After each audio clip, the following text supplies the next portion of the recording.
Hare Krishna and welcome to the Bhagavad-gita course. Today we are continuing with chapter number 7, which is called Knowledge of the Absolute. And today we are going to read verse number 4.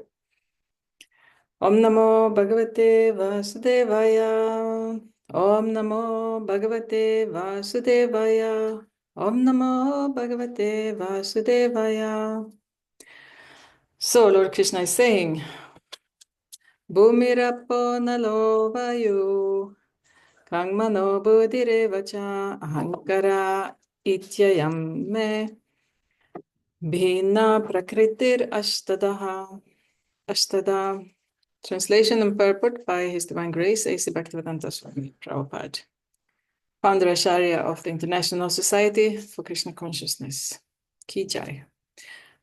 So Lord Krishna is explaining now to Arjuna, after saying that there are not so many persons who are interested in the absolute truth, and out of those persons, not so many understand him. So that was the last verse from last week. So now he's going to explain a little bit about the material nature, and the material nature is one of the 5 topics in the Bhagavad-gita. So he's saying that earth, water, fire, air, ether, mind, intelligence, and false ego, all together these 8 constitute my separated material energies. Purport. The science of God analyzes the constitutional position of God and his diverse energies. Material nature is called Prakriti, or the energy of the Lord, in his different Purusha incarnations or expansions, as described in the Narada Pancharatra, one of the Sattvata Tantras. I think I will share the screen, so then it's easier for everyone to see.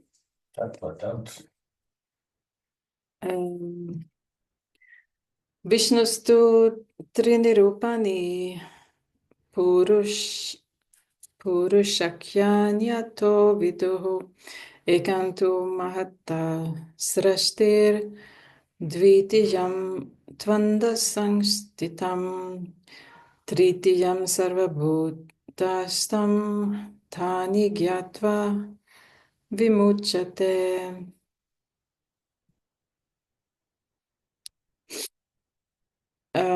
Okay, so the translation goes like this. For material creation, Lord Krishna's plenary expansion assumes 3 Vishnus.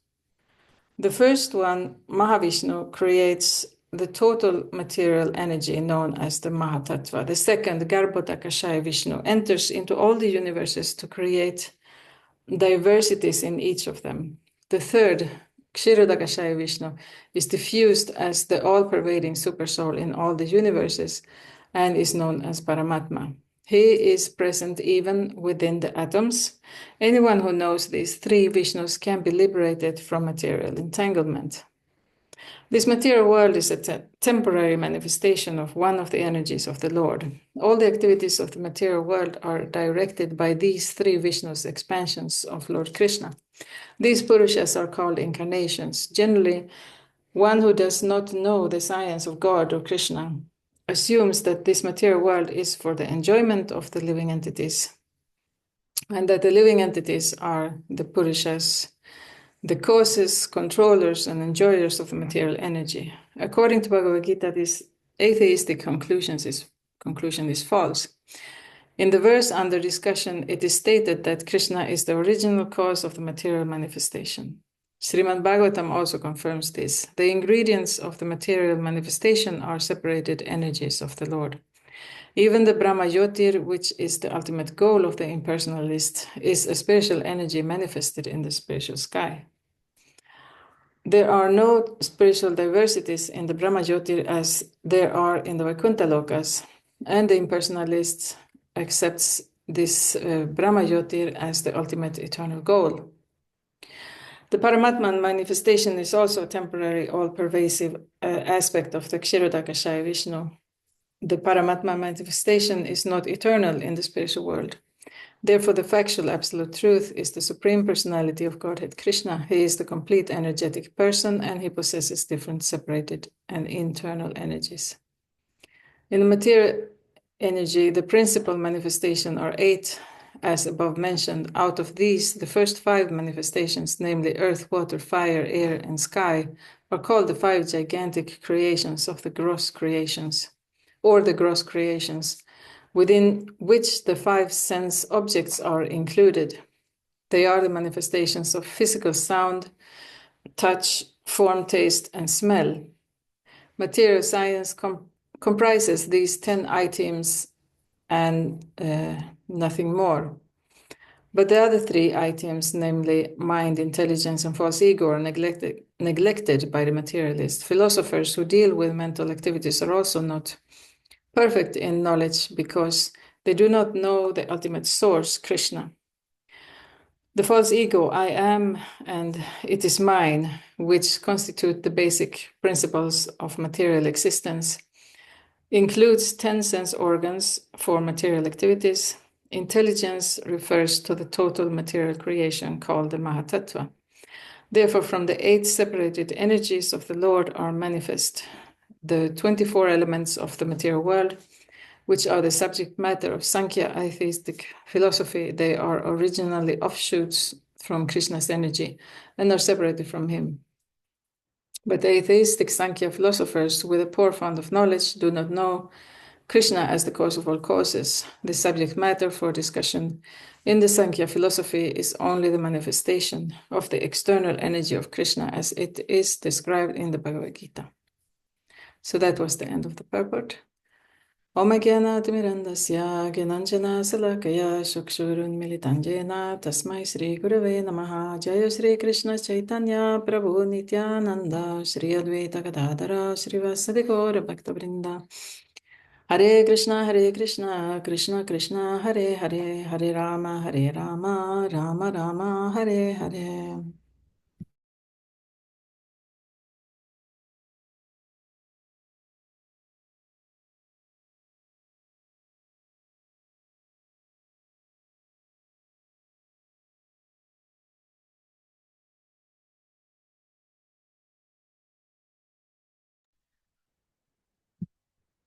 Okay, so let's go. I think last time we also said that we have to go through the previous purport of 7.3 because we didn't finish that one. So, so that was out of many thousands among men, one may endeavor for perfection, and of those who have achieved perfection, hardly one knows me in truth. And then we were talking about the different types of men, transcendentalists, different types of transcendentalists, and also that Krishna is revealed not only by intelligence, material intelligence will never understand the Lord, the Bhagavan aspect of the absolute truth.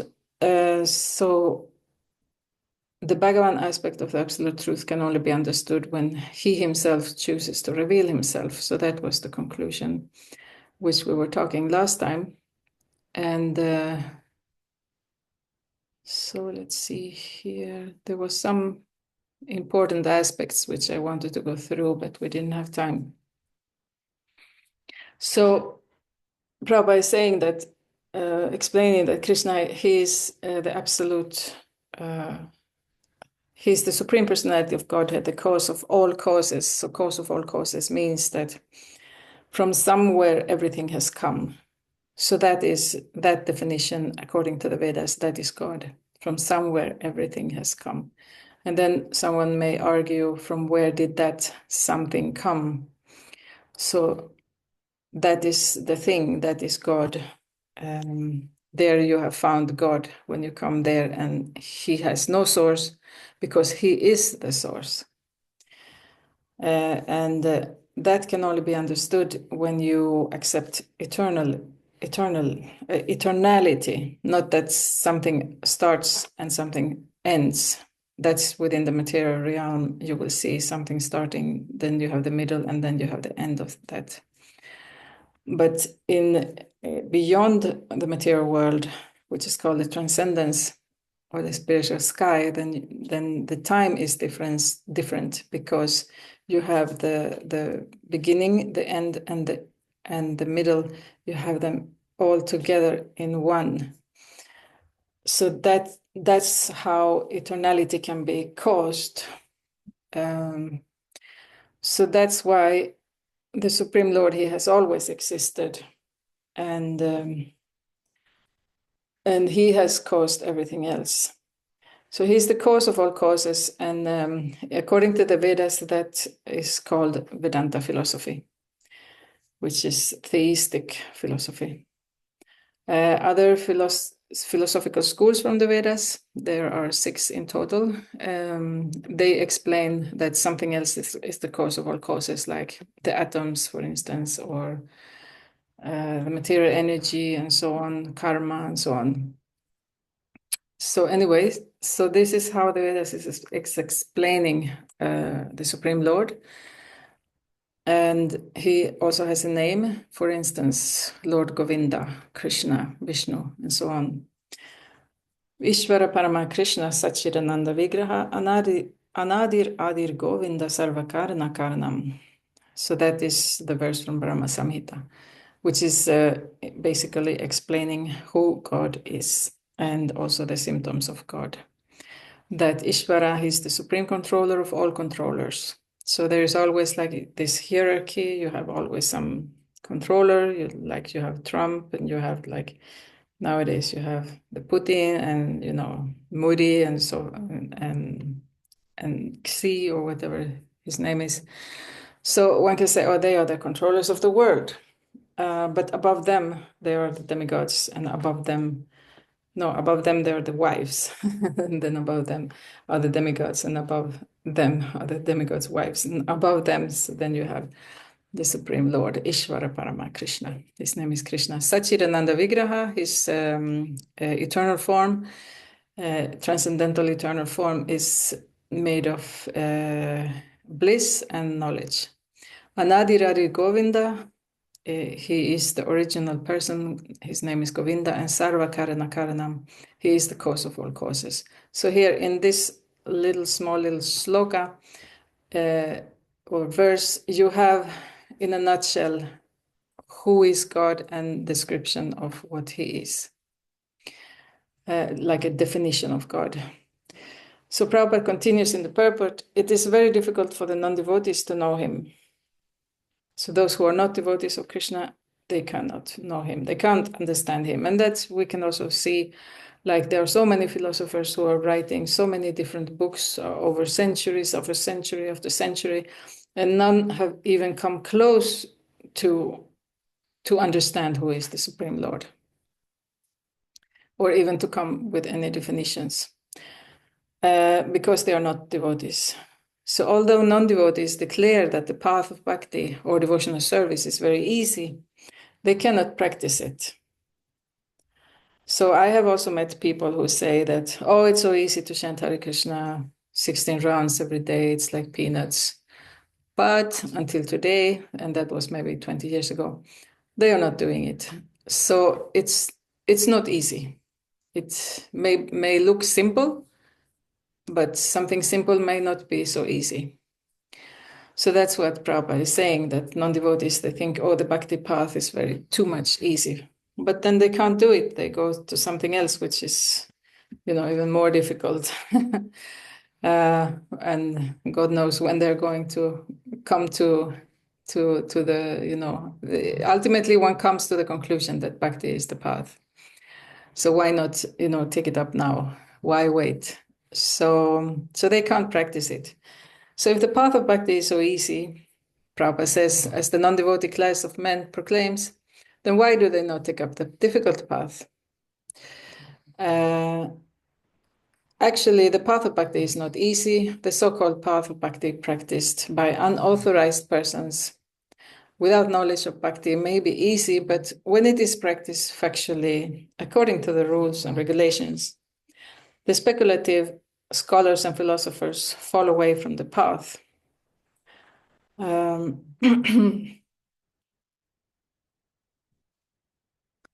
Yes, so what Prabhupada is saying here is that we need to have knowledge of bhakti, and that we get from the spiritual master and our advanced devotees, like we have learned from Srila Prabhupada.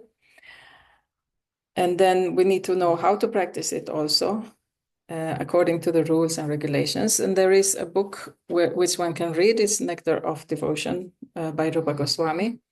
So there we can learn about the rules and regulations of the bhakti path. There are 64 different types of rules, but then there are five very powerful rules, which if one does those, then one will advance very quickly in spiritual life. So one can focus on those ones, but the first rules are actually to take initiation from a spiritual master, to start serving a spiritual master and learning from him. And the speculative scholars and philosophers fall away from the path. So Srila Rupa Goswami, he writes in the Bhakti Rasamrita Sindhu, Shruti Smriti Puranadi Pancharatra Vidhim Vina Aikantiki Harer Bhaktir Utpata Yaiva Kalpate.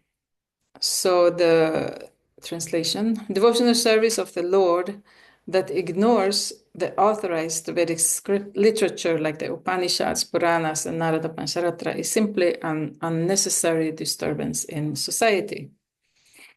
So this means that we can't, because here he's talking about the sahajas. Sahajas are people who think that bhakti is just about emotions and crying and for Krishna, and then at the same time, they don't follow any moral or ethical rules. They may have illicit sex affairs in the holy places of India.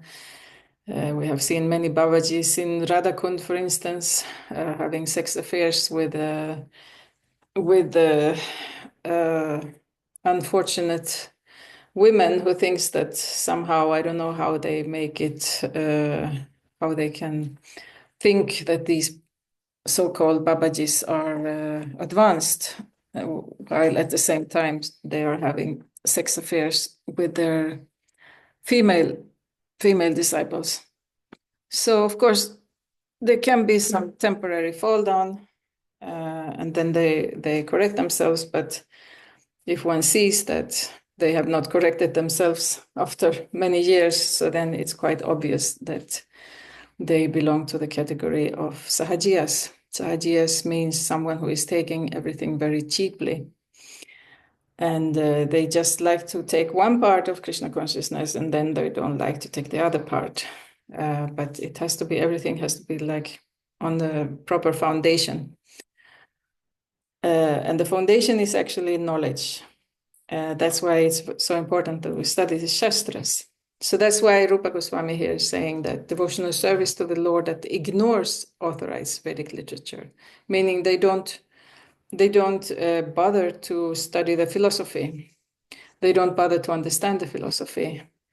And they don't even understand that Krishna is non-different from the philosophy. So then authorized scriptures like the Upanishads, like for instance in ISKCON we study the Sri Upanishad, the Puranas, we study the Srimad Bhagavatam, it's also called Bhagavad Purana. And then Narada Pancharatra, we study that one also. That's the part of the deity worship of Krishna, with many different rules, how to worship the deity form of Krishna.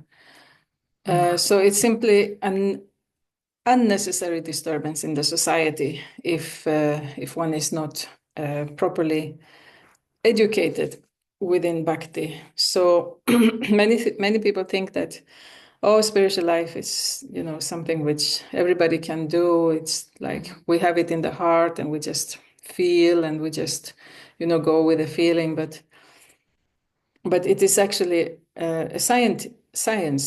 It's a spiritual science. And we have to learn how to do this properly. Otherwise, we will not make very much advancement.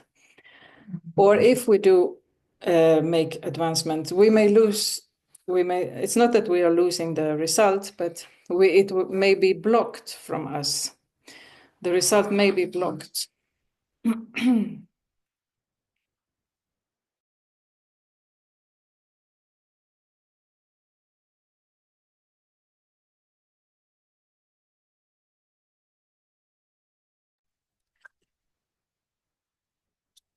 Okay, so so this is very, very important. So that's why we study the Shastra. And also, I mean, nobody can fool you if you are in the spiritual path. Then if you have some knowledge, then you will easily understand who is a cheater, who is like a guru, or even if it's not a guru or they say that they are a guru, you will easily understand who is a cheater. If you know the philosophy, nobody can cheat you. You will be able to recognize with the eyes of Shastra, with the eyes of knowledge, you will easily understand who is the cheater and who is the cheated, and who is the real guru. So that's why we study this very thoroughly. And also that the Vedas are non-different from Krishna. So when we study the Vedas, then we are actually in contact with Krishna. And it elevates our consciousness. So we become very happy. We become very, very happy, actually. So that's why Prabhupada said, read 1 hour or 2 hours a day, study my books. So it's nice to do it together with devotees, because then one can, in the discussion, one can get so much, how do you say, realizations. And also Krishna likes to manifest himself when devotees are gathering. So when I was living in Radhadesh, we used to do this every evening, and that was extremely blissful, actually. We didn't feel that we need anything else than just, come together in the evening after serving Krishna the whole day and then just read together. It was very, very satisfying. So why is it satisfying? It's because Krishna is pleased. And even the pujaris who were, in the altar, they were dressing Krishna for their night dress. So they were also listening and they were very happy. And or the people who were downstairs in the kitchen. So like that, it's a very simple way to live human life according to actually the purpose of human life, which is actually self-realization. Okay, so let's go through then the other part here of the purport. So Prabhupada is saying it is not possible for the Brahman realized impersonalist or the Paramatma realized yogi to understand Krishna, the Supreme Personality of Godhead, as the son of Mother Yashoda or the charioteer of Arjuna. So here we can see that those who are Brahma, those who have realized Brahman or Paramatma, they can't understand Krishna. Because that's the Bhagavan aspect of the absolute truth. They can't understand how can Krishna be the son of Mother Yashoda. How can he, because as a son, he's like he's putting himself in a dependent position of Mother Yashoda. As the charioteer, the chariot driver of Arjuna, he's also putting himself in a very low position. But at the same time, he's God. So Prabhupada explained that God is always God. Doesn't matter if he's the small son, all his powers is with him. He just takes that position because he enjoys that position more than being the Supreme Lord, because this is like a loving relationship which he has with his pure devotees. So these things are very impossible for the Brahman realized impersonalist to understand, and for the Paramatma realized yogi is also impossible to understand. But if they become devotees, then immediately they will understand. And one can become devotee by being in the association of devotees, because it's like contagious. This love which one has for Krishna, it will be contagious, and then one will start understanding. And also one gets blessings, prayers like that. So slowly one can start understanding.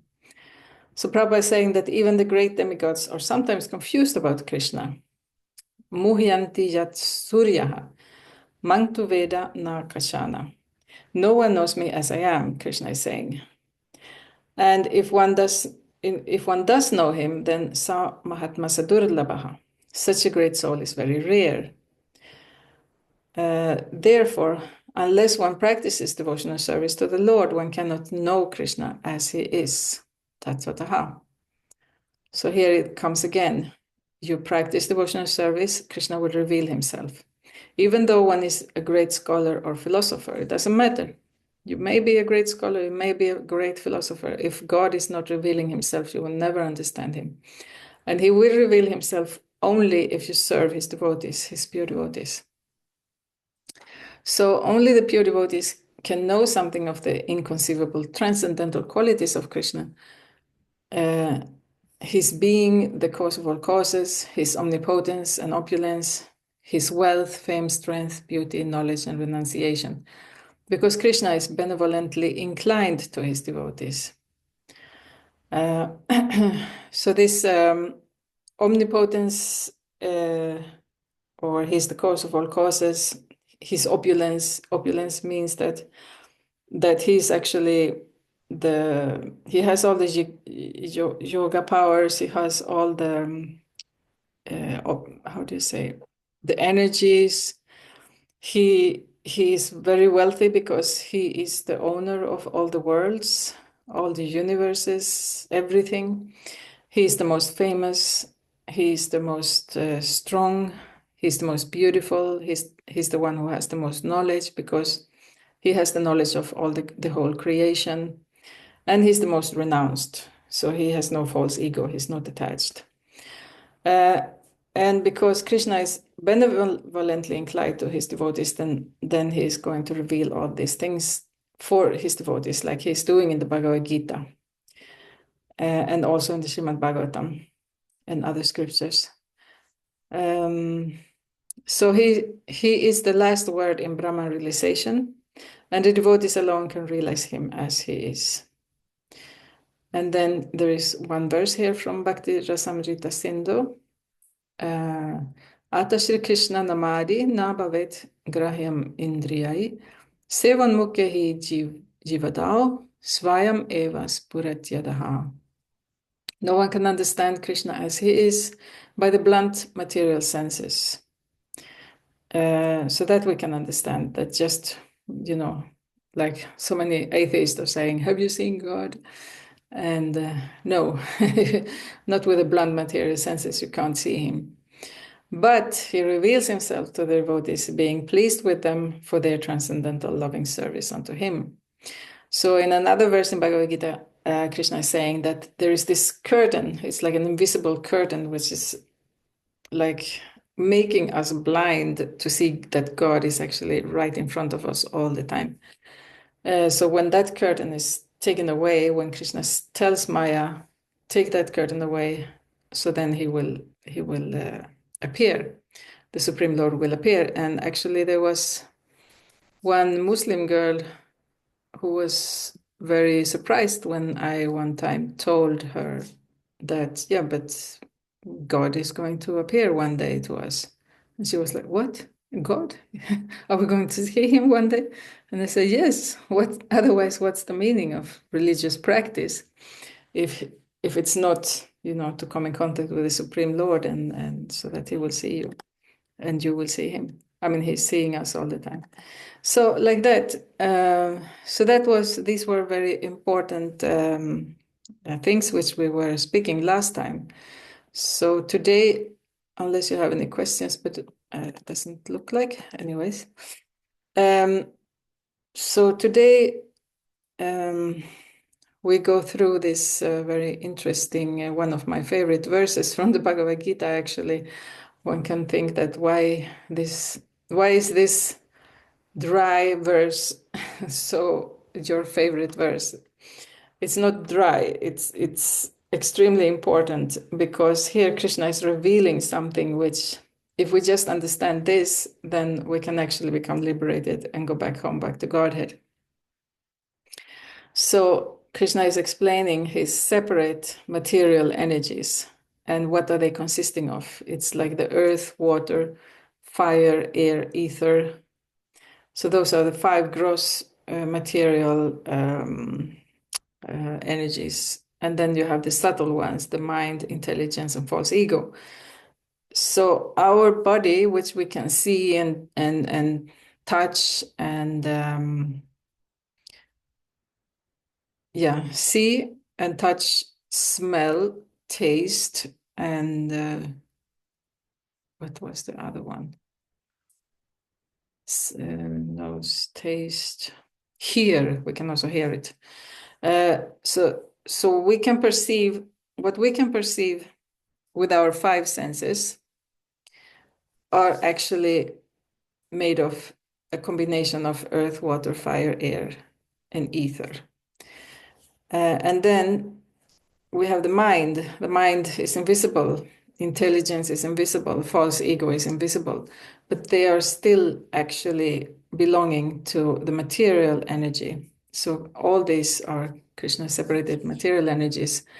So we actually have two bodies. We have the gross material body, and then we have the subtle material body. And beyond the subtle material body is actually the eternal soul, the living entity, the jiva or atma, called in Sanskrit. So all these together are Krishna separated energies. And let's say if someone commits suicide, then there is only then they have destroyed this body here, and it has been separated from the soul. So it's like it's cut off. But what continues, the soul continues to be in the prison of the subtle material body. So that subtle material body is becoming a ghost. That's what we call the ghost. Because then you can't, you have to stay in this ghost existence as many years as you were supposed to live. So that is a punishment for committing suicide. And many people think, those who commit suicide, they think that, oh, let me end my problems. No, the problems will not end. They're not going to end because you take your mind with you, and it is in the mind where you are suffering. So it means that the situation is actually becoming worse, because now you can't, at least before you could try to enjoy something to eat. If you were depressed, eat something or watch some movie, or I don't know, different things which people can enjoy, but or sex life or whatever. But now they can't do that. So then what they try to do is take over somebody else's body so that they can at least get some relief. So it's a very hellish existence, actually. So, I mean, suicide is not the solution. The solution is actually to elevate the consciousness, elevate it from the lower mode, because if someone is depressed, it's because their mind has become covered by the mode of ignorance. So the only thing you have to do is actually elevate your consciousness. So at least you are on mode of passion, but the best is to be in the mode of goodness. And even better than that is to be in the transcendental liberated platform. So that is something which is possible for everybody. It's not something which, it's only for a few elected persons, like we have these Jehovah's Witnesses.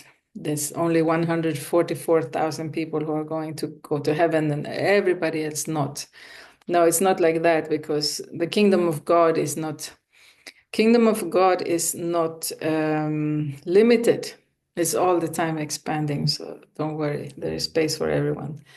So everybody can do this, and the only price we have to pay is actually the price of eagerness. We have to be eager. We have to want this. And if we want it, then we show that we want it. We chant our rounds, we do our meditation, and we follow the principles. We take initiation, we do our devotional service. So then when we show Krishna, I want this, and then of course he will help us. I mean, he's not a sadistic person who likes to see people suffering. He wants to help, and he's going to help. So then he comes in the form of the spiritual master. And like that, so one continues to elevate the consciousness. So that's why this verse is extremely important, that here we can understand our real identity and what we are not. We are not earth, we are not water, fire, air, ether, mind, intelligence, and false ego. We are the eternal spirit soul, which is imprisoned right now in the material body due to our own material desires. So that Prabhupada is explaining further here in the purport. So let's go to the purport here and let's see what he says. So the science of God, Prabhupada is saying, analyzes the constitutional position of God and his diverse energies. So the Supreme Lord, he has different energies. He has material energies, and then he has spiritual energies. For him, it's all spiritual, but for us, we make that difference. So material nature is called Prakriti, or the energy of the Lord, in his different Purusha incarnations, expansions, as described in the Narada Pancharatra, one of the Sattvata Tantras. So Purusha incarnations are that you have Krishna as the original source of everything, and then when he wants to enjoy, when he wants to expand his enjoyments, so then he takes a step to the side, and then that's Balaram. And then, so the only difference between Krishna and Balaram is actually the color. They are the same person, it's just that Krishna, he can expand unlimitedly. And those are called Purusha incarnations. They actually come from Balaram, because Balaram then expands to Sankarshan, the first Sankarshan, and which expands to Chatur Vyuha. And from that Sankarshan, in the Chatur Vyuha, from that Sankarshan comes then the three Purusha incarnations, and they are meant for the creation. They are meant for the creation of the material world. So I will show you one picture here. Let's see if I can find it. Yeah, so let's take this one first. So this one here, I will share the screen.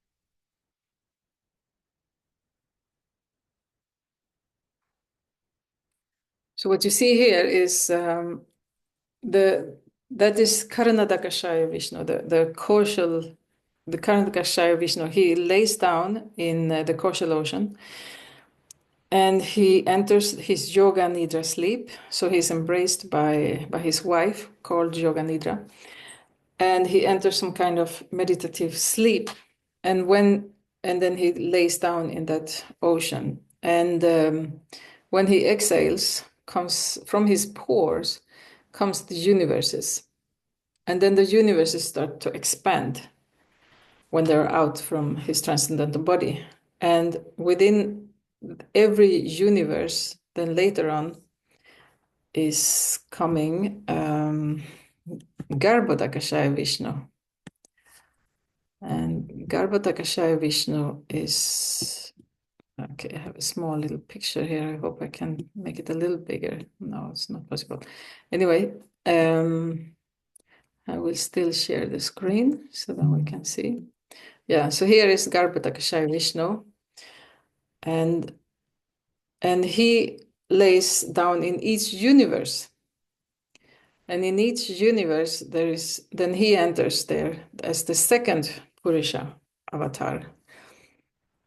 And he's also sleeping, and from his body comes liquid, which half of the universe becomes covered by that.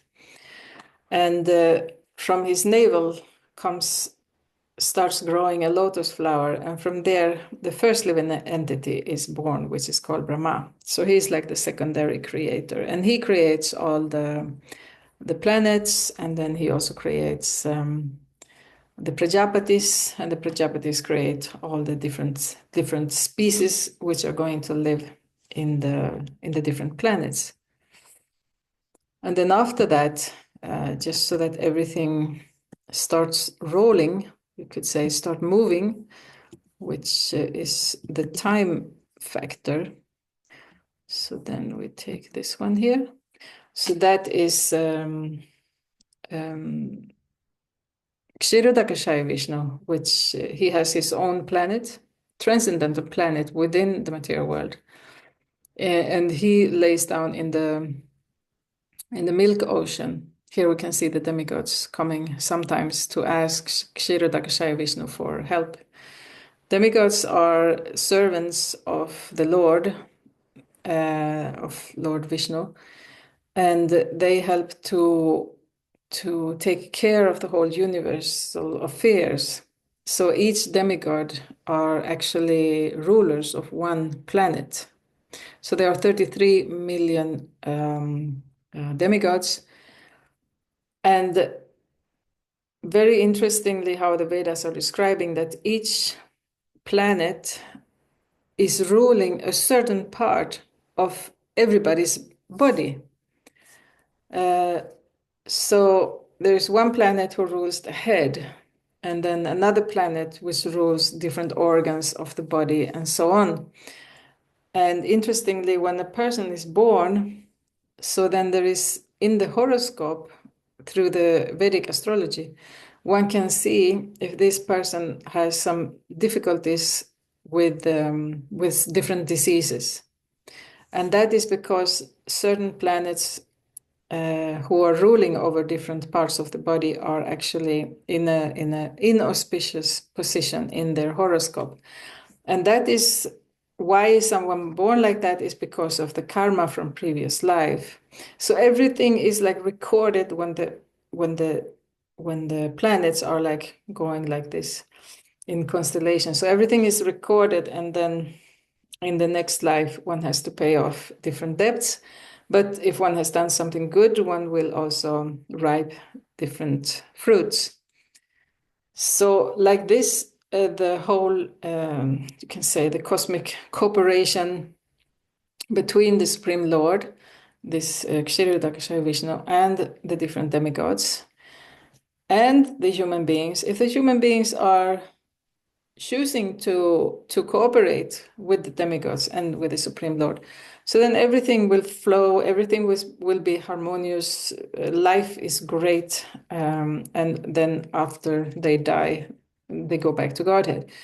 If they are understanding that Krishna is the Supreme, of course. If they only focus on one demigod, so then they can go to that demigod's planet, but they will not reach liberation.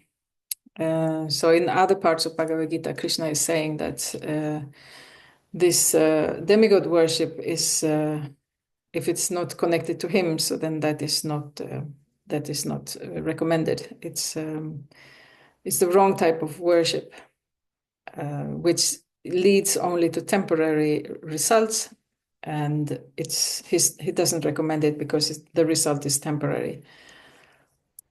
Okay, so then I had another picture of Kshirodakashayi Vishnu, because Kshirodakashayi Vishnu has another function as well. Let me see if I can find that one.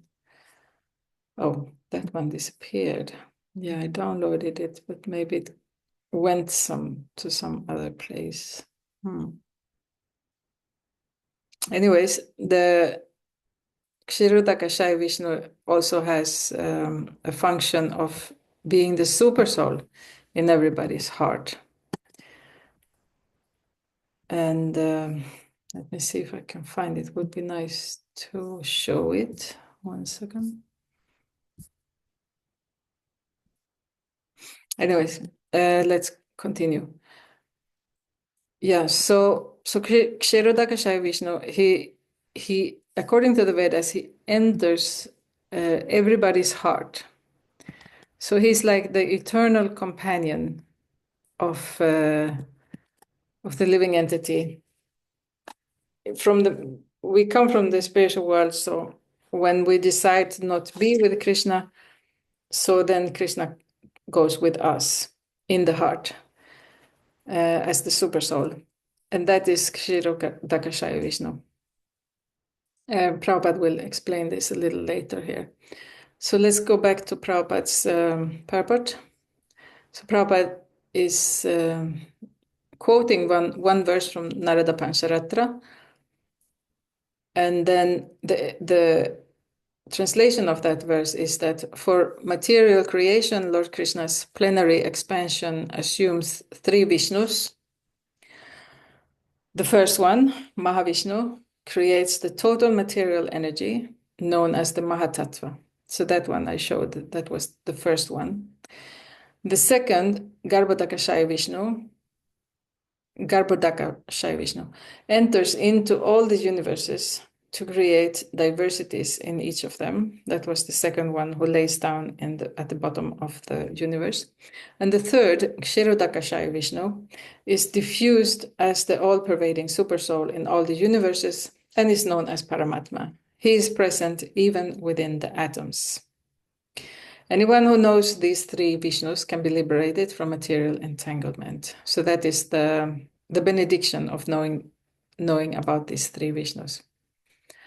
So this material world, Prabhupada is saying, is temporary manifestation of one of the energies of the Lord. So imagine how great the Supreme Lord is, that the material world is just a tiny portion of his creation, and the rest is the spiritual world. So all the activities of the material world are directed by these three Vishnu expansions of Lord Krishna. And they are called the Purushas, the Purusha incarnations.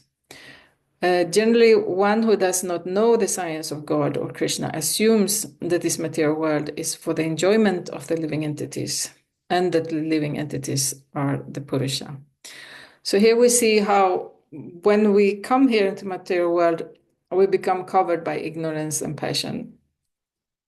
These are like, how can you say, the dirt which is contaminating our real knowledge. So then everything is like topsy-turvy, because now we think we have become God.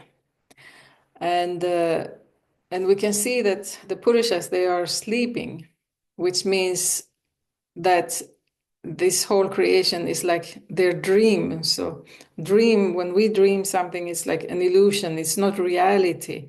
So we are not living actually a reality. It's like this movie from Matrix, that everyone was sleeping. They were connected to some kind of virtual reality. So that idea from that movie is actually taken from the Vedas. They actually went to ask the devotees about these things. So this is how the material world is described. So then all of a sudden, although we are tiny, 1/10,000 piece of the tip of the hair, that is the size of the soul. So then we think that we are the cause of all causes, or I made this great skyscraper, and now I am the controller of the United States or Russia or China or whatever. And I don't think Modi has that consciousness, and then we think now I'm the enjoyer because I'm a billionaire or whatever. So this is, or even if we're not billionaires or presidents of the, sorry, excuse me. So even if we are not billionaires, even if we are a small tiny ant, we are contaminated by this, that we think we are the cause of things. We think we are the controllers, and we think that we are the enjoyers of the material energy. Material energy belongs to God. He's the controller, he's the cause, and he's the enjoyer. And we are supposed to be his servants. But as long as we don't surrender to him and recognize that we are his servants, that long time we will be punished by the laws of karma. When we start acting as that according to the surrender, so then we are liberated. It's very easy, very simple. One can do it in 1 second. So according to Bhagavad-gita, this atheistic conclusion is false. We are not God, and we will never be either. So in the verse under discussion, it is stated that Krishna is the original cause of the material manifestation. So Srimad Bhagavatam also confirms this. So then there are different ingredients of the material manifestations. They are separated energies of the Lord. So Prabhupada is explaining in one verse, what does that separated manifestation mean? It means like, now I'm recording here a YouTube video, and then later on that YouTube video may go to different, how do you say? It will expand to whoever wants to see it in different computers. But that video will be different from me. So in that same way, Krishna, he is expanding, and then he has his separate material energy doing something. So, but Prabhupada is also explaining that it's separated because, I mean, from our point of view, it looks as if it is separate, but it is not actually separate, because Krishna is actually moving the whole material energy, but at the same time, it is actually separate. It's a little difficult to understand. Let me see here. We had this. So Prabhupada is saying in one lecture, God says that earth, water, fire, air, and ether, mind, intelligence, and ego, false ego, they are my 8 different separate energies.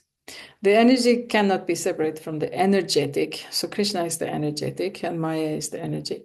So just like the sunshine and the sunshine, although it appears to be separated from the sun, it is not separated from the sun. The heat and light from fire, always heat appears to be separated from the fire, from the light. Suppose there is fire in the corner of this room and we are feeling the heat. It is apparently separate from the fire, but this is not separate from the fire. So when the energy is not utilized for the energetic, so when we don't utilize material energy for Krishna, that's what it means that it is separated. Otherwise, it is always not separated. So when you utilize this microphone for the service of Krishna, like I'm using this computer for the service of Krishna, then it is not material, it is spiritual. So it separated means that it is separated only when we actually are trying to enjoy, when we're trying to be the enjoyers of the material energy, or the controllers, or we think that we are the cause of it. So that's what Krishna means here, separated material energy. But everything is in the consciousness. Okay, so that was very important points there.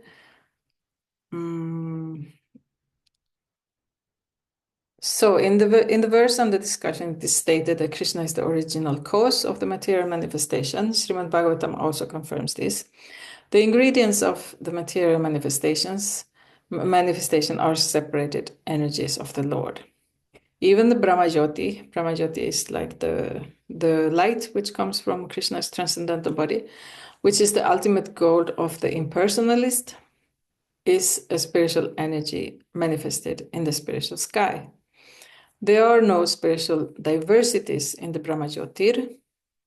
So in that part of the the creation, it is just light. It's like space and light. So there is no variety there. There are no trees, nothing, only light. But in the Vaikuntha lokas, in the planets of the spiritual world, there is spiritual variety. Like in the material world, there is material variety. In the spiritual world, you have the material variety. So I can show you here the picture, which I like very much. This picture, one can go back and look at this many, many times and actually feel very happy about looking at it. So here we have the Brahmajyoti. It's just light, which is coming originally from Krishna's body.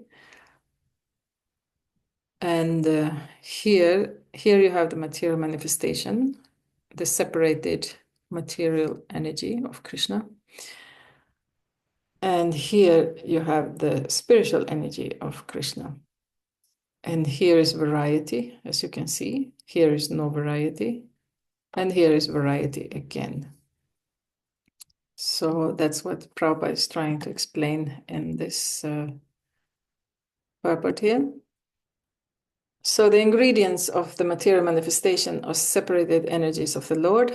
So even the Brahmajyoti, which is the ultimate goal of the impersonalist, is a spiritual energy manifested in the spiritual sky, which I just showed you. There are no spiritual diversities in the Brahmayotis, as there are in the Vaikuntha Lokas. And the impersonalist accepts this Brahmayoti as the ultimate eternal goal. So some transcendentalists, they are atheists actually. They don't want to recognize that God is a person, but they want to be spiritual. That much they have understood. So then their goal is to be one with that light which is there. So the Paramatma manifestation, which is like one step more, it means now you have more knowledge, is also a temporary, all-pervasive aspect of the Kshirodakashaya Vishnu. So the Paramatma manifestation is not eternal. It's not in the spiritual world. Krishna only comes with us in that form when we are in the material world. But once we go back to the spiritual world, then we don't need Paramatma because we will see Krishna there in person.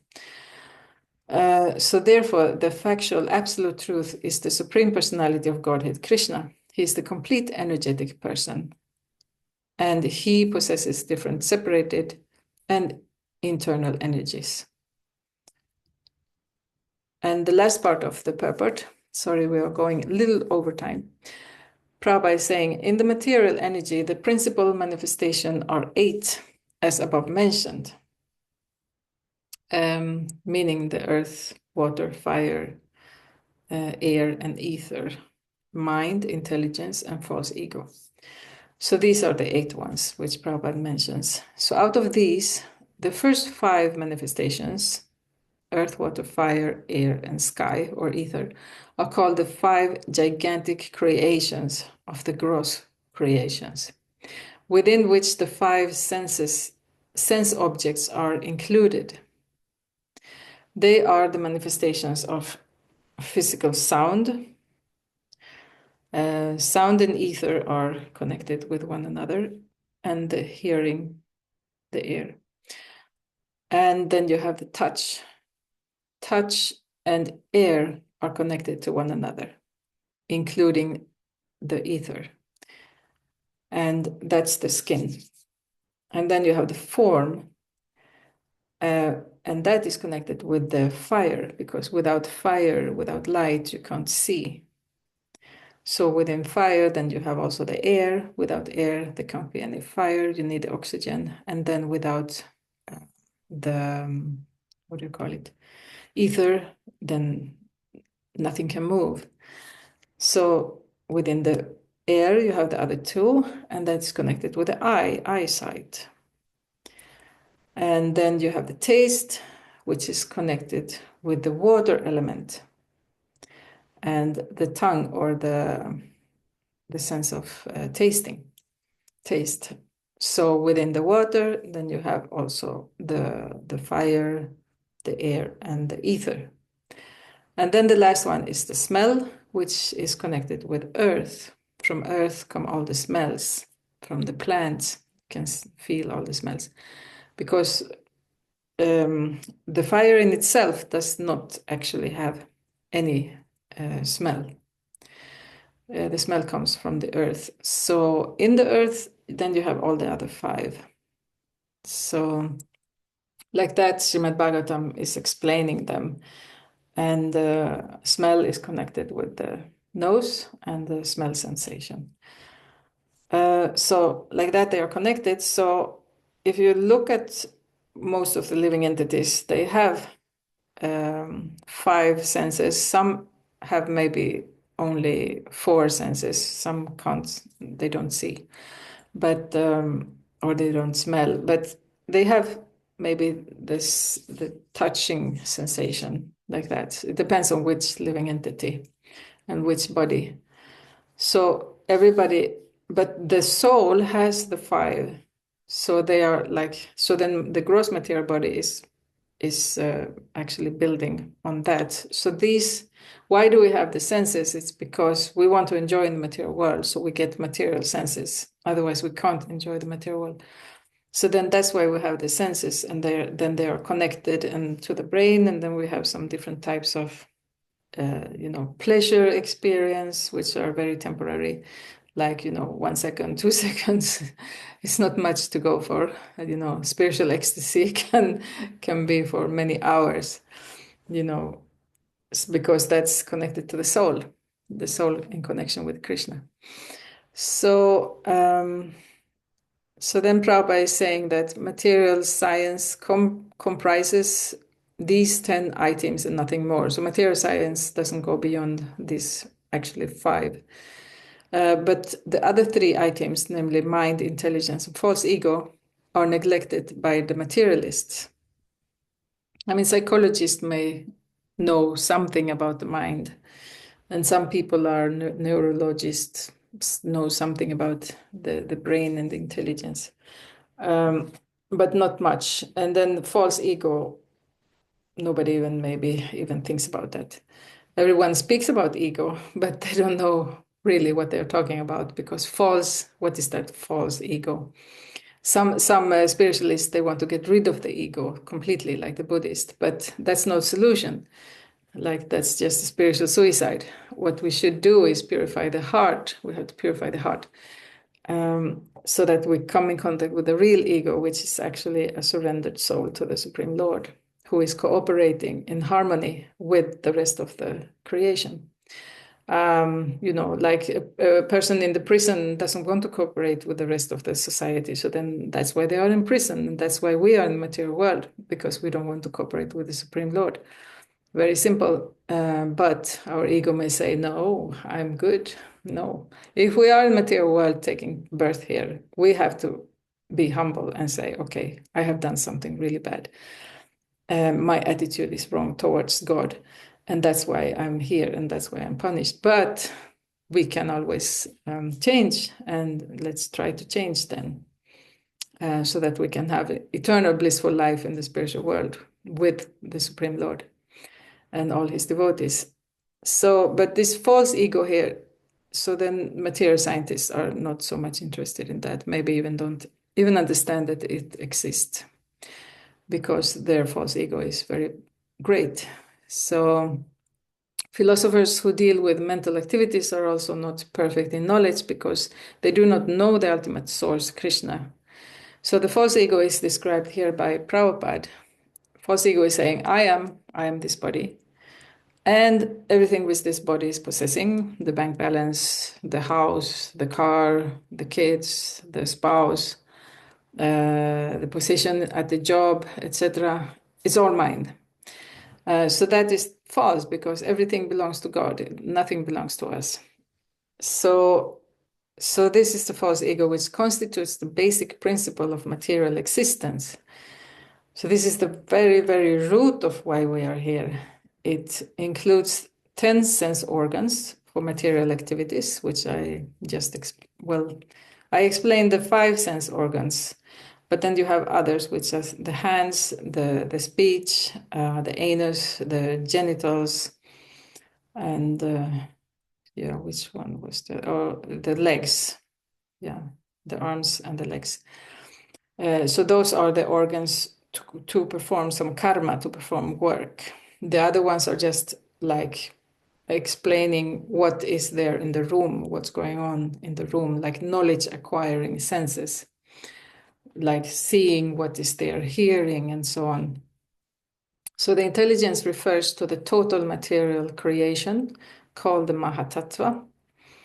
Therefore, from the 8 separated energies of the Lord are manifested the 24 elements of the material world.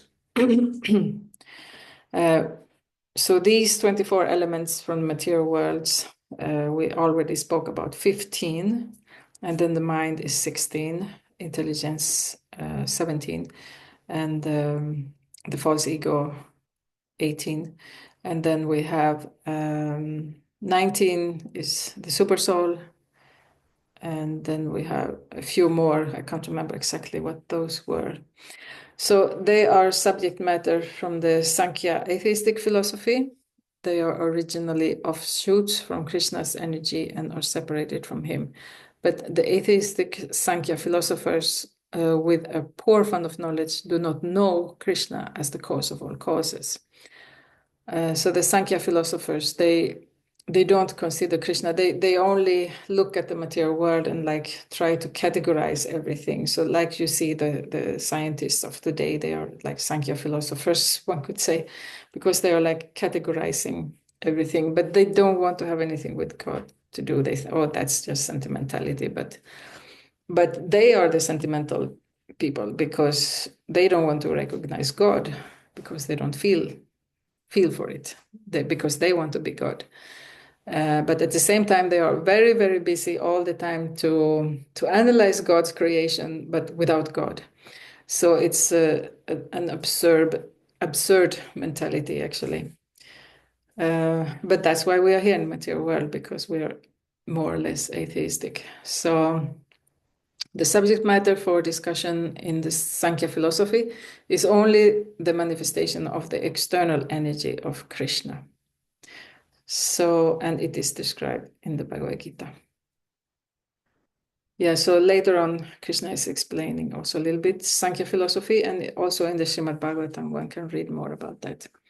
Okay, so that was today's purport. Very, very interesting and very, very important how Krishna is here using actually the Sankhya philosophy. It's like using this, how to categorize this different part of the material world. What is the material energy and what it is constituting? But not only that, because Sankhya philosophy, they just stop there, but Krishna is explaining how it is connected with him and how we are connected with that. So that's the Bhagavad-gita is about these things. If once we understand the sambandha means the connection with the material world, the connection with God, and what we can do and how we can get out of it. So that is actually the core of the Bhagavad-gita. And that's the whole, how can you say, that's the whole purpose of the Bhagavad-gita, to understand these things, and so that we can get out of the material world and come back to Godhead, to our original position. All right, so thank you very much. And sorry we went over time, but this was very important subject matters, which we can build more and more, so that we can understand more and more of the Bhagavad-gita. Jai. All glories to Srila Prabhupada, all glories to the Bhagavad-gita. Hare Krishna.